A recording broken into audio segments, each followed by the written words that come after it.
Hello and welcome to The Smartest Moron, where I'm of course late in bringing you content in time for an anniversary. Blame our failing medical system. 2021 was a special year for many series like Dragon Quest, Persona, and the topic of today, Golden Sun. Debuting on the GBA, it was developed by Camelot, who previously worked on the Shining series for Sega. Though I have yet to beat a Shining game beyond EXA, so I can't really offer many opinions there. I'm totally open to recommendations. I think I have one of them on my 3DS and remember it playing like Fire Emblem or something. However, as you can tell from this page on Wikipedia, they started to be taken away from RPGs and made to work on Mario sports titles. I'd say this was the biggest waste of time used for a talented company, but EA always bringing down the axe on various developmental teams proves me wrong every single time. And at least I know people who enjoy the sports titles. Even more unfortunate, while the series was brought back for a third game, it hasn't gotten a sequel. Just so you guys understand how long it's been, the series itself is now 20 years old, with the last game, Dark Dawn, reaching 10. You know, I wanted to be more positive once I came back after a year, but I still keep bringing up bad news. Do you understand why I don't go to parties and I'm a shut-in? You know, beyond the pandemic, I mean. Ignoring my doom and gloom speech, I do love the series and replaying the first game helped me recall why. I got into it when the GBA first came out, though during that moment, I was still pretty awful at RPGs and barely owned any. During the weekends when I lived with my father, aka Hachi, with his level of anger, I could visit some friends and play games together. Buried under some... well, let's just compare his room to the trash compactor in Star Wars A New Hope, I stumbled onto the game. Turns out he lost interest in it after reaching Ivan's quest, and he wasn't really big on RPGs unlike me. After giving it to me for free, or $10, I honestly don't remember which, I started to get more and more invested into the game, even if again, I really sucked at it. I was stuck on the puzzles for ages and trying to learn what I can and couldn't affect. I even started over a few times before my brain cells finally began to form ever so slowly. And years later, it still possesses a lot of good elements of what I consider to be a good RPG. So let's dive into Golden Sun and see how well it holds up.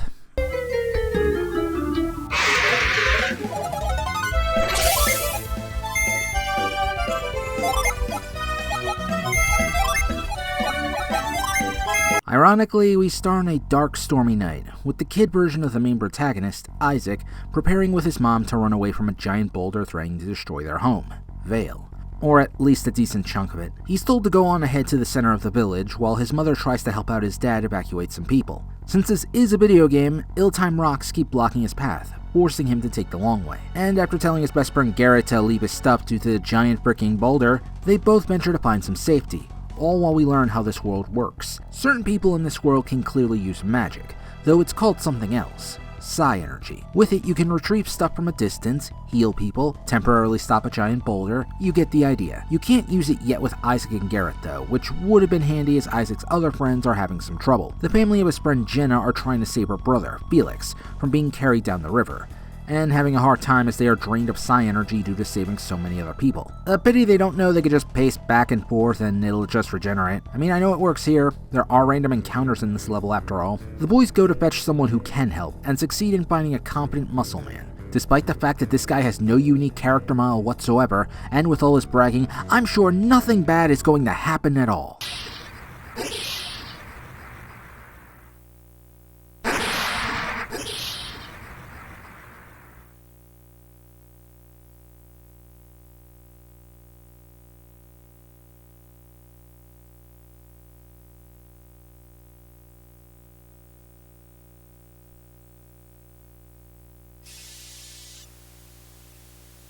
Well,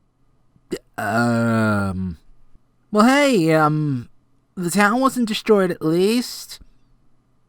Yay. Well, I mean, this is an RPG, dead parents were likely gonna be a thing anyway. So yeah, Jenna's family and Isaac's father are gone in a blink of an eye. All anyone can do is stare at the water in pure shock, with Isaac fleeing the scene at the loss of his dad. Or maybe he needed to go take a piss since, well, I mean, there is technically water everywhere. However, two totally not evil characters happen to be having a conversation, implying they were the ones who accidentally triggered a trap of sorts within the Soul Sanctum. Isaac manages to overhear this, and he might have gotten away with it, were it not for his friend Garret yelling his name out loud. Well, if he wasn't soiling himself then, I'm sure the level 30 goons looking down at them is helping with the idea. Yeah, he and Garret are beaten up to silence them, though not killed, just hit in the head long enough so they don't remember this incident. We finally get our title though, and true to the name, everything is much brighter, and we even get a time skip of 3 years. Isaac and Garret grew up and are trying to train their Psyenergy, with dialogue hinting that the incident made them want to become stronger. Had they had Psyenergy in the past, maybe things would have been different,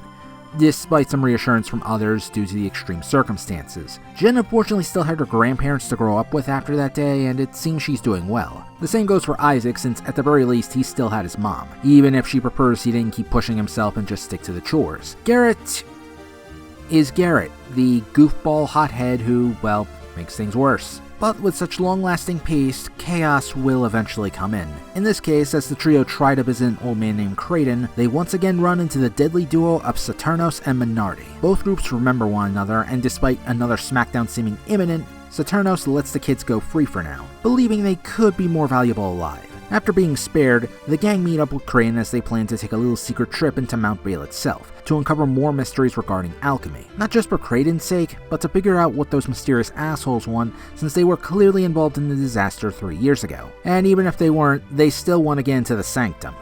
Probably best to cut them off and ruin their chances of success. In addition to random battles and whatnot, there are also puzzles in this game, and I remember being stumped by these as a little kid since I never really gave puzzles much of a chance. While I never really improved until playing God of War, this was kind of my starting point in appreciating them. Some have stated in the comments in previous videos, like Shadowhearts from the New World, that they hate doing these as they interrupt the gameplay and ruin the pacing.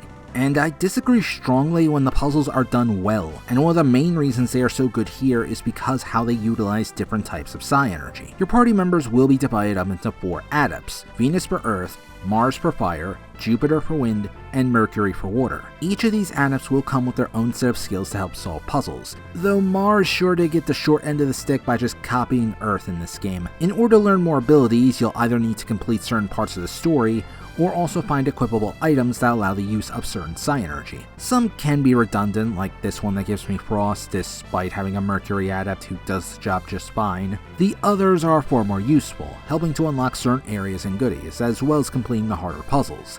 And it's because of that sense of reward and experimentation, the puzzles are surprisingly fun to figure out, especially when I'm curious what kind of new Psyenergy I might use. I think my favorite use of Psyenergy is within the tournament, since you can have your characters cheer on Isaac, but you can have their Psyenergy affect the stage in order to give him an advantage. Though the puzzles in the first dungeon are super easy. Like, I have to wonder how dumb Saturos and Menardi were if they couldn't figure this stuff out. Even back then, I completed this stuff without an issue, is what I keep telling myself and pray to God is actually true.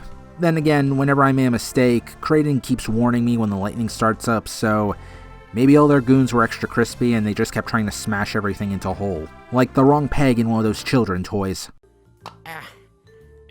Oh, for Sterling, get your things! Eventually the gang confirmed their suspicions about the dastardly duo, though Kraden wants to keep exploring, now that he's so close to seeing the secret of Soul Sanctum, though maybe he gets a bit too curious about wanting the elemental stars as well, letting Garret and Isaac retrieve them so he could research even more about alchemy. If you guess that the villains make a shocking appearance, you get the No Freaking Duh award.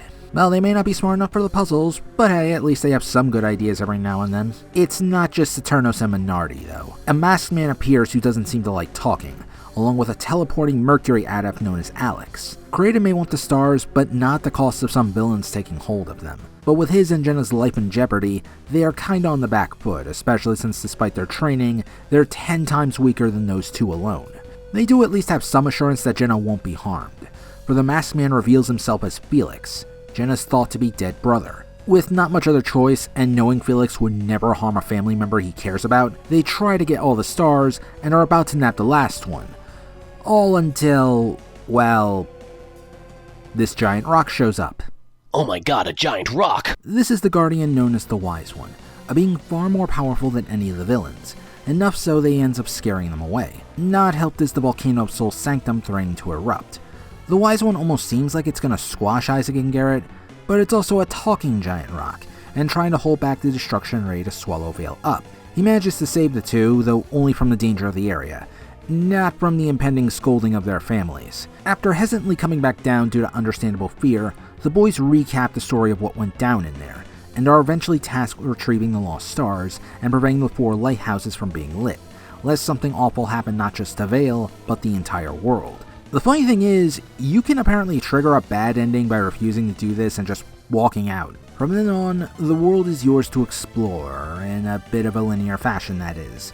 Going to other places is certainly an option, but some areas may require certain Psyenergy you don't have yet. One minor thing I do like is how you can go back to old places for a bit of dialogue. It's something I see less and less in RPGs these days, so the added details are nice, even if you can't do a whole lot. Letting Ivan and Mia see the characters within Vale was a nice treat, along with a follow-up with Isaac's mom, who initially didn't want to see her son off. Alright, Ivan and Mia, these are your other 2 party members, a Jupiter and Mercury adept respectively.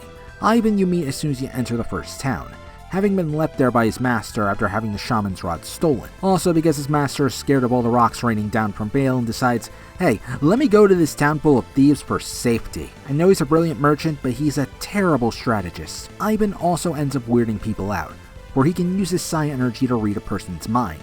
You want to talk about the most fun I've had with an ability? Mind Read was often used by me just to get more dialogue from everyone, to see what they were thinking, what secrets they held, etc. Okay, I can't use it in the middle of a fight to predict attacks, but it's still a damn cool ability. Though Isaac and Garret are initially put off by the strange power, they still see Ivan as a good egg, help him out, and eventually get some help as they need his abilities to keep on going with their adventure. Mia you end up meeting while trying to get into the Mercury Lighthouse. In the town, she offers free healthcare, I'm totally not bitter where you talking about, and seems to be one of the few adepts left in the Mercury clan.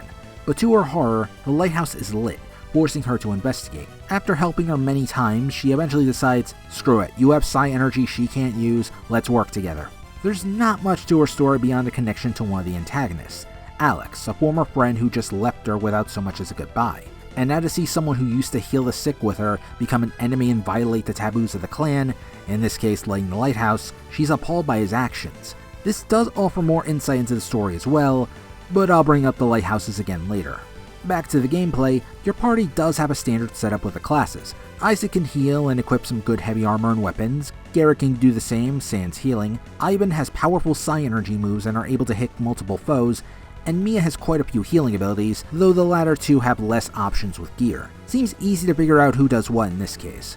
Then we have the Jinn, the other reason you want to have tons of Psyenergy available. See, after the elemental stars were taken, the Jinn suddenly became active and spread all over the world, and much like the Adepts, there is one for each element. You can either find them in towns and they'll join up with no fuss. Being out on the world map or in a dungeon though, they'll be pissed off that you're ruining their vacation. Equipping them to the corresponding Adept does grant some fairly hefty bonus stats, sometimes even new Psyenergy to play around with. For example, I can give Mia more Mercury Jinn to unlock a group healing spell that saves my bacon from boss fights. What happens when you mix them all up together though? Well, the Psyenergy for the character changes completely, as do their stats. While this requires a lot of experimentation, you can be like me and cheat using an online guide. These setups have the potential to boost your stats to new heights. At the end of the game, I remember needing to grind past level 30 to take on the bosses effectively. Right now though, I'm barely beyond the level back then and kicking their asses with little to no issue now. Granted, Ivan did need to be level 30 to be useful. Yeah, the setup I use, he was, well, the worst character, sadly. The Jinn are also handy in numerous other ways, with some granting special abilities to use in battle. Say you need emergency healing or a way to stop an enemy temporarily. Certain Jinn are capable of that and provide much needed breathing room. Each Jinn is unique in their own way, though using them puts them on set mode, and you might notice this little thing up top. Well, when a Jinn is set, which can also be done outside of a fight, you can then perform a summon based on how many Jinn you have. The first game only has them available from their own elements, with up to a max of 4 being used at a time. As you expect, they deal a hefty chunk of damage, but they can also increase the attack power of your Psyenergy, depending on which one you use, making spellcasters even more powerful. When I first played, I remember starting a fight with every Jinn on set, just so I could pound the enemy into oblivion the first time I encountered a boss. And we just hit the other reason it took so long for me to beat this game back then. Suffice to say, unless you are good on levels, I do not recommend doing that. Unless you want the extra challenge, then go for it. See, when a Jin is set, you also lose any stat bonuses, and your class stat can change. Remember the setup I showed off before with my classes? If I set the wrong Jin, I could utterly ruin my setup, get a style I'm not familiar with, and the battle could descend into madness. It's another reason why I like this combat system, forcing you to think more in fights, like what summons or Jin I can get away with in the middle of a battle. For all the focus on Psyenergy and summons, you'd think the game would encourage more use out of these than just attacking a foe with your sword, right? Well, not really. Psyenergy staying at consistent levels does help even people like Garret do well with the stuff, and in regular counters, it's good for multiple foes. Less so in boss fights beyond support and healing stuff. Summons can also take too long, and I tend to only use them in tougher fights or being forced to play with Jin. Or if I just know there's a ton of random encounters, I set some stuff and just spam them with summons. So my main method of attacking was with weapons, though with a good reason. Certain weapons provide special attack animations. While critical hits are satisfying to pull off, these moves make even regular combat enjoyable, watching what new animations could play. Some even have special abilities, like literally drowning your foes to cause instant death. I do think they have gone a bit overboard, but hey, it's not like Psyenergy might feel completely useless later.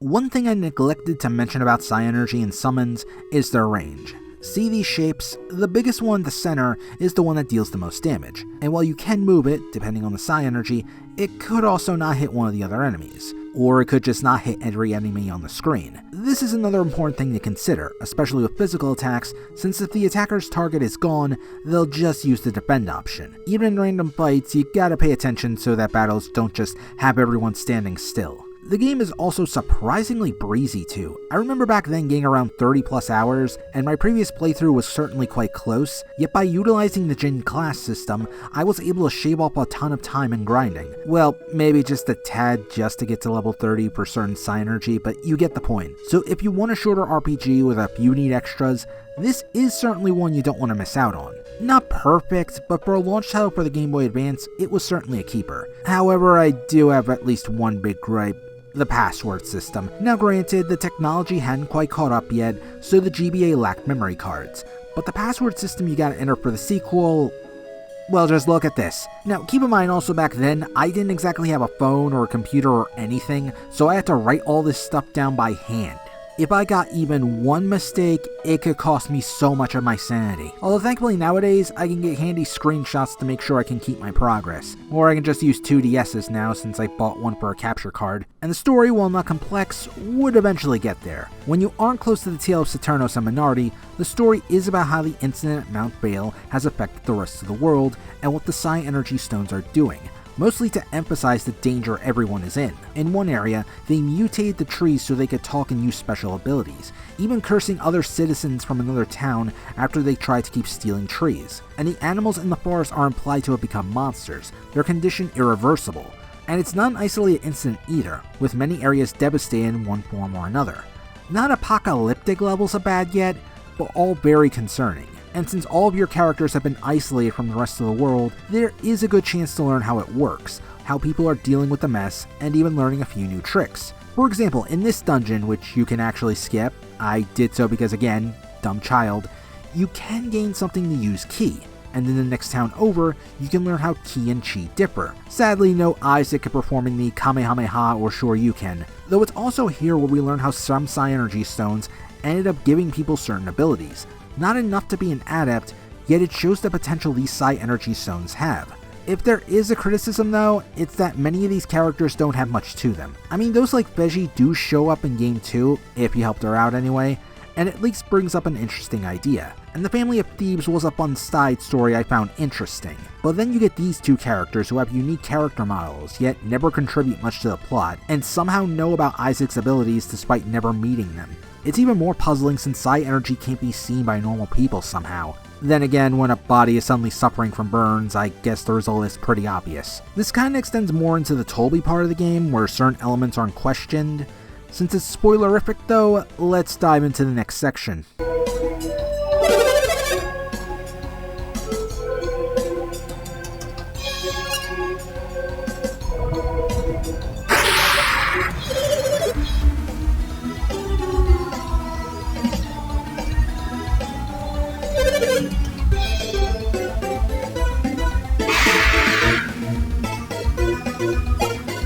want to dig more into Bobby in the finale, both of which I feel are when the story finally starts turning into something else. Bobby is a character that, when I first played, I did feel sympathy for, as death is scary and, well, make me contemplate my mortality, and I'll turn to Stella from Gundam Seed Destiny.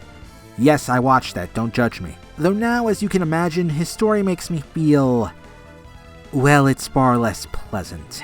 At the end of the day, he's just a dude who wants to keep control of Toby, likely wants power, and seeks immortality. Things might not seem that way at first when it's portrayed in this manner, but then as you talk to NPCs, they reinforce this. Back then, he found Lumeria, a place in the sea with advanced tech and people who hardly aged. They had this elixir of sorts to help slow down aging or something. Bobby stole some, though he says he just took some as he left, and has lived a super long time, though now he has barely any left and could die at any moment. In order to find Lumeria to get more of the drought to stay alive, he abducted a wind adept known as Sheba to force the people of Lalibero to make his tower. In case you need me to repeat that, Bobby kidnapped a little girl and is forcing another town to build him a lighthouse, all for selfish reasons. Though the story doesn't get too deep with this for now, since Saturos and Menardi do kind of get in the way, being the bigger threats and literally leaving corpses in their wake. Well, some at least have the good conscience to fade away. However, I started to realize something as I was writing the script. This kinda shows how future events will play out. Initially, we are led to believe that having the lighthouses active is a bad thing. Yet, what happens when the Mercury lighthouse is lit? The healing waters are available for everyone and for free. Admittedly, mostly an excuse so Mia can leave without worrying about the villagers, but stay with me here. It was the first highlight to show how the heroes we are following right now, despite wanting to do heroic stuff, and of course have done so, are also on track to potentially ruining things. Had they managed to stop Saturos and Menardi much earlier, for example, Sheba likely would have gone back to being a hostage for Bobby. Or let's say they do step into the situation and side with Sheba. Well, now the Kingdom of Tolby is going to be cross with them too, and those gladiators they have aren't exactly pushovers. Then again, apparently Saturos and Menardi bulldozed through former champions, so there is room for debate as to who would win. My point is, the story has set itself up as a standard RPG of saving the world, with sides that can be easily placed in black and white, and so long as Saturos and Menardi were around, the main goal would be to stop them.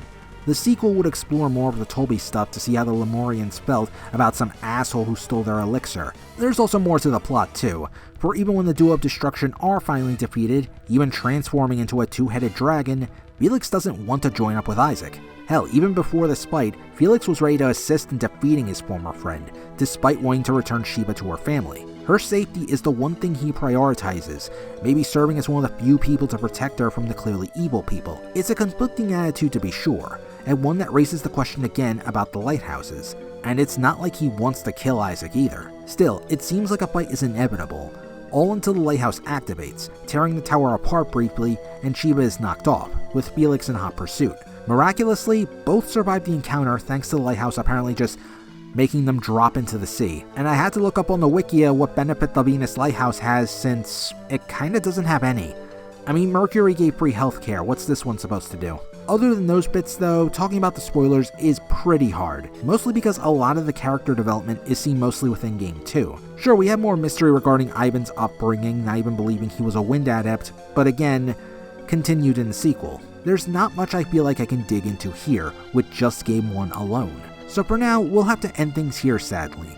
But hey, at least we got one more game to wrap things up, and then another to leave the door wide effing open for about 10 years now. So anyway, thank you so much to my supporters on Patreon. Your help during this trying time of work and stupid people is very much appreciated. And for those who can't support me there, remember, there are many other ways you can do so, like say, liking this video, commenting, subscribing, and sharing it through places like my Twitter. And I'll see you next time as we conclude with Golden Sun, The Lost Stage. Or maybe I'll get bored and do Skies of Arcadia, I haven't decided yet.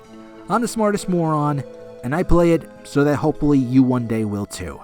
Sometimes even the bad ones, maybe.